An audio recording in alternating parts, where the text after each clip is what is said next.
Zoro has always been silent, lethal, loyal. But after the events of Wano, something inside him changed. The awakened king's haki wasn't just a test of strength, it was a sign, a calling. In this theory, you'll discover why Zoro needs to train again, and how he's the forgotten piece of an ancient bloodline tied to the will of the D, the silence of Zoro. Roronoa Zoro, the right-hand man of the future pirate king. The first to believe, in Luffy. The first to follow without demand, without doubt, without hesitation. But even after hundreds of chapters, Zoro remains an enigma. Why does a swordsman from the East Blue, trained in a modest dojo, have a haki do rei, something considered extremely rare even among the most powerful in the world? Why was he single-handedly able to cut down Kaido, a feat not all Yonko have accomplished? Why, in so many situations, does he demonstrate a presence that commands respect even among the cruelest? These questions have intrigued fans for years, and now, with the revelation that Zoro actually carries the Haoshoku haki, the theory begins to consolidate. Zoro is not just a swordsman. He is the heir to a forgotten lineage, a lineage of kings, the call of haki. After the events of Wano, Zoro is more powerful than ever, but he knows and admits that has not yet fully mastered the king's haki. The fight against King made that clear. Zoro managed to channel Haoshoku, but it was instinctive, brutal, unstable, and that's why he decides to train again. But not with Mihawk, not with common swordsmen. Zoro feels that in order to master this haki, need to understand its origin. Not just haki, but his own, the mystery of the Shimotsuki. In SBS, Oda Q&A section, it was revealed that Zoro has ties to the Shimotsuki clan, the noble samurai family of Wano, descendants of great swordsmen, including Kozaburo Shimotsuki, creator of the Enma. Sword Zoro doesn't know this. But there are clues. He trained with Koshiro, who is the son of Shimotsuki Kushiru. Kuina was a direct descendant of the Shimotsuki. The name Roronoa may be a variation of the name of one of the families that stayed in East Blue after fleeing Wano. These details reinforce the idea that Zoro is actually the heir to a legendary Wano bloodline of warriors who believed in justice, honor, and the sword, and it doesn't stop there. The Land of Lost Kings. During his journey of self-discovery, Zoro arrives on a remote island, one bearing an ancient temple bearing samurai inscriptions. There, he meets a swordsman monk who recognizes a aura real de Zoro. This monk tells him something disturbing. You carry the blood of those who defied heaven, the same blood that once served Joy Boy. You are no mere swordsman. You are the lost thread of destiny. Zoro doesn't believe it, but the inscriptions reveal something even more shocking. A mural. A man with 3 swords, with a scar on his left eye, surrounded by black lightning, with the D symbol carved in the background. The sword that cuts, or destiny. This mural takes the theory to another level. And if Zoro's clan was, in the past, one of the founding clans of the ancient kingdom destroyed in the Void Century, what if your ancestors were guardians of the ancestral weapons, or perhaps advisors to Joy Boy himself? And if, in choosing to follow Luffy, Zoro didn't make a random choice? But yes, did he respond to a silent call that had always been within him? The theory argues that King Zoro's haki did not arise from willpower alone. He is their incarnation of the will of an ancestral warrior, and for that very reason, he needed to find Luffy, the choice to follow. When Luffy freed him at the marine base, Zoro made a vow. If you let me be the best swordsman in the world, then I will become your right-hand man. But was it just a moment of impulse? The theory suggests that Luffy's presence awakened something in Zoro, that in that instant, as he looked at the future pirate king, Zoro saw the heir to Joy Boy's will, and his haki reacted. It's no coincidence that only Luffy and Zoro have Haoshoku in the main crew. They are the 2 pillars of the will of D1, will be the king.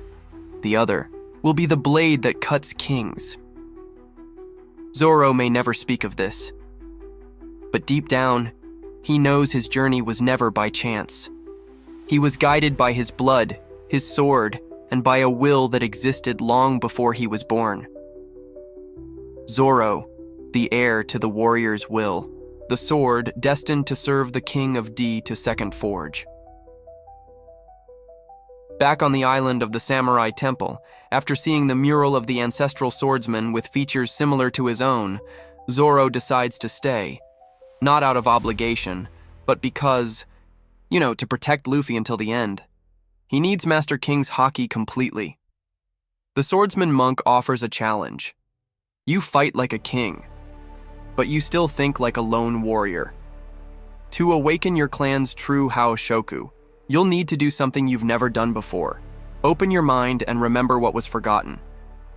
It's the beginning of Zoro's second training. This time, it's not about cutting mountains or mastering sword styles, but of awaken the memories hidden in the blood, and this is where the theory expands in symbolic depth. The truth about Zoro's lineage. In the temple's ancient records, the name Shimotsuki appears frequently, but in an even older version, a name forgotten, hidden, erased from history. Shimo-D-Tsuki. According to the theory, the Shimotsuki clan was originally part of a lineage that had D in his name. They were samurai of the ancient kingdom who fought alongside Joy Boy in the Great War of the Void Century. After the crash, the name was hidden to protect survivors. Over the generations, the D was eliminated from the records. But the will remained in the blood. Zoro is not just a descendant of the Shimotsuki. He is the last heir of the D, of the swordsman. The awakening of the supreme Haoshoku. During meditation and blind combat training, Zoro enters a state of expanded consciousness. In this state, he sees figures of ancient warriors, all with 3 swords, all with scarred eyes. They don't speak. They just stare at him. And when Zoro raises Enma, the king's haki explodes from his body. But this time, not in destructive waves. It is a Haoshoku that shapes the swords around him, as if the ancestors themselves were lending their will to the blade. This new state is described as Kensei no Hao, the king of blades, a rare form of king's haki that can only be used by swordsmen with ancient royal bloodlines. And it is at that moment that Zoro understands. He doesn't need to be a king. It needs to be the sword of the right king. The prophecy of the swordsman of D among the temple manuscripts. There is an erased passage from the Void Century records that reads, "When the sun smiles again, and the drum of freedom sounds, the blade of lost kings will rise beside the one who will rend the sky." Zoro, who has always ignored prophecies and symbols, feels a strange connection. The sun, the reference to the god Nika, the drum, the beat of Luffy's gear. 5, and the blade of lost kings. It's him, the sword that cuts the impossible. The one who opened the heavens against Kaido. The silent shield that never retreats. Zoro isn't just in Luffy's crew, it was written to be. The return and the silent oath. Zoro returns to the ship. No one knows what he went through. But something changed. He doesn't speak, but Luffy smiles when he sees him. "Did you train well, Marimo? Enough to protect you until the end." And that's all they need to say. The theory holds that this moment will mark the turning point, because when the war against the world government breaks out, Zoro will be the key to taking down the final Guardians, the Holy Knights, the Admirals, maybe even Imu. The final duel. At the climax of One Piece, when everything is about to fall apart, it will take more than strength. It will take someone to cut their own destiny. Zoro, with the Kensei no Hao activated, will be the one to face the greatest swordsman of the ancient world, perhaps even a secret warrior from the Void Century. And in that moment, the voice from your past will echo. You don't wield a sword. You are the sword. Zoro will understand that it was never about him. It was about what he represents. Unbreakable loyalty. The silent force that sustains the D, the king's sword.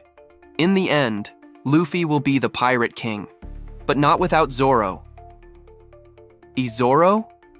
Zoro will be the one who ensured that the throne of freedom would not be usurped. The will of the D is not inherited only in name, It manifests itself in those who, even without understanding, follow it to the end. A Zoro. I always knew where to cut.